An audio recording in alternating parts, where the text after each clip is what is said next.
Olá, meus queridos juvenis! Hoje vamos estudar mais um tema incrível na nossa escola bíblica. Pegue sua Bíblia, lição e um bloco de anotações e vamos à aula. Acompanhe comigo mais essa maravilhosa aula e vamos aprender juntos. Olha, a gente vai mergulhar agora numa das conversas mais profundas, eu diria, já registradas. É um diálogo que mostra a necessidade de uma transformação radical, uma que vem do alto. É o que a Bíblia chama de novo nascimento.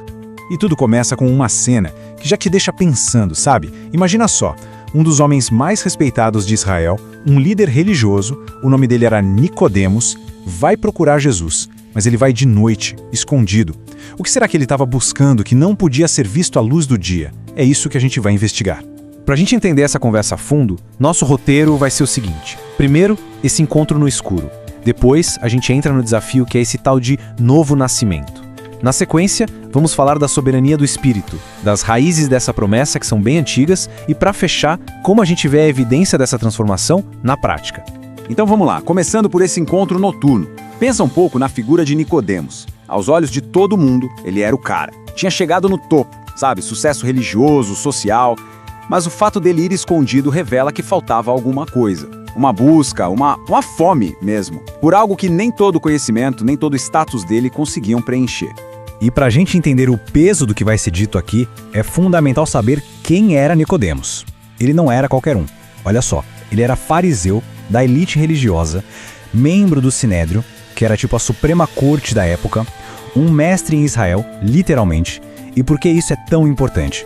Porque mostra que a mensagem de Jesus não era só para quem estava começando. Não, era uma verdade essencial até para o cara mais estudado, mais devoto.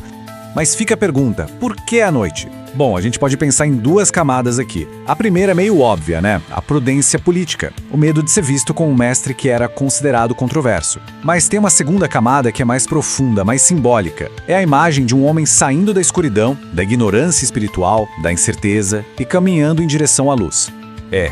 E é nesse ponto que a conversa dá uma virada total, completamente inesperada. Em vez de entrar num debate teológico, cheio de regras e leis, Jesus vai direto no ponto. Ele faz uma declaração que deixa esse grande mestre simplesmente de queixo caído. Jesus olha bem para ele e fala, em verdade lhe digo, ninguém pode ver o reino de Deus se não nascer de novo. Para um pouco e tenta imaginar o impacto disso na cabeça de Nicodemos. Uma vida inteira de estudo, de seguir a lei à risca, e de repente tudo isso parece não ser o suficiente. Tudo se resume a essa necessidade única e radical. E aqui a coisa fica ainda mais interessante, por causa da linguagem original. A palavra que Jesus usa em grego para de novo é anotem. E essa escolha não é por acaso, é genial. Sabe por quê? Porque anotem tem um duplo sentido. Pode significar de novo, tipo uma segunda vez, mas o sentido principal da palavra é do alto, de origem celestial. Essa ambiguidade é a chave de tudo que vem a seguir. E a resposta de Nicodemos mostra que ele entendeu só o primeiro sentido, o mais literal, o mais pé no chão. Ele pergunta, como alguém pode nascer sendo velho? Ele está pensando na coisa física, sabe? Voltar para a barriga da mãe. Mas Jesus estava apontando para algo muito mais profundo. Um renascimento espiritual, uma vida nova que não vem da terra, mas vem do alto. Para tentar clarear as coisas, Jesus adiciona mais um elemento na explicação. Ele diz que esse nascimento tem que ser da água e do Espírito. Tá, mas o que isso quer dizer na prática?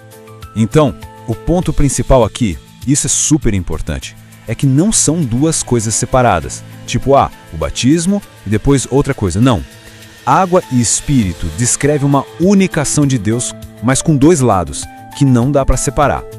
A água é o símbolo da purificação, da limpeza total do pecado.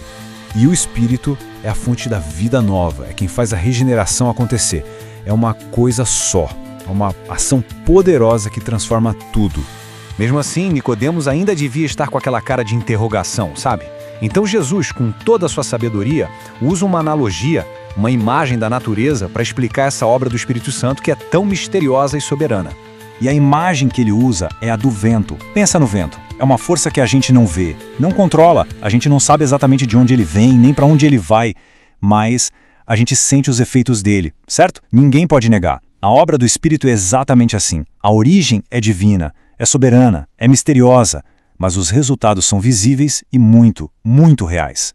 E de novo, a genialidade na escolha das palavras. A palavra grega para vento é pneuma. E adivinha? É a mesma palavra para espírito. Então, com uma única palavra, Jesus amarra perfeitamente a imagem da natureza com a realidade espiritual. É um jogo de palavras, mostra com uma profundidade teológica gigante.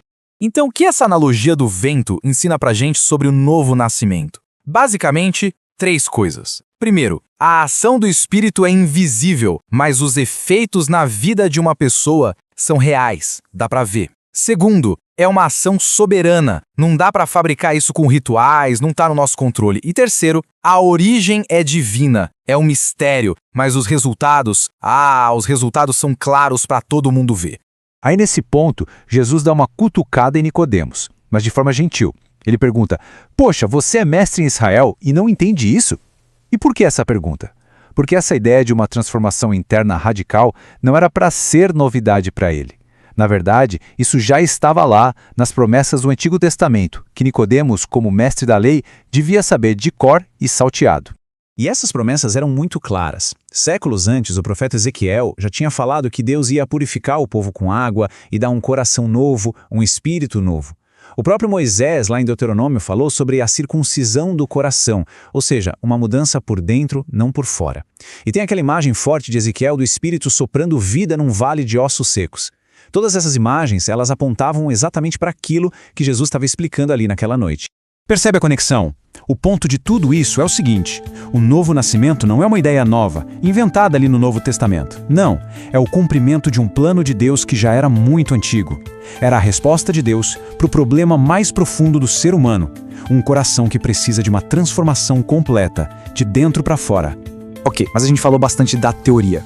Como é que essa transformação interior aparece na prática? Como é que isso sai da teologia e entra na nossa vida, no dia a dia? Então, essa mudança interna, que é invisível, uma hora ou outra ela transborda, ela aparece do lado de fora. E como isso se manifesta na rotina, sei lá, na vida de um estudante, no trabalho? Bom, geralmente começa com um novo desejo pelas coisas de Deus, um interesse genuíno que antes não existia. Isso leva a um arrependimento de verdade, sabe? Uma decisão consciente de mudar de rota. O caráter começa a mudar na prática, os valores, as prioridades, o jeito de usar o tempo, o dinheiro e, o mais importante, a direção da vida muda. O eu sai do centro e Deus entra no centro. E aqui tem um ponto que precisa ficar muito claro. Nascer de novo não significa virar perfeito na hora. Ninguém vira santo da noite para o dia. Muito pelo contrário, esse é só o ponto de partida. É o começo de uma jornada espiritual nova, numa direção totalmente diferente. O crescimento vai levar a vida toda, mas o mais importante é que a direção foi radicalmente alterada lá no começo. Então, resumindo, o que a gente tira de mais importante dessa conversa toda. Primeiro, status religioso, conhecimento, boas obras, nada disso por si só é suficiente. Segundo, o novo nascimento é uma transformação radical por dentro, que vem do alto. Terceiro, essa é uma obra soberana do Espírito Santo, misteriosa como o vento. E por último, a evidência mais clara de que isso aconteceu é uma vida que visivelmente mudou. E tudo isso nos leva a uma reflexão final. Pensa comigo.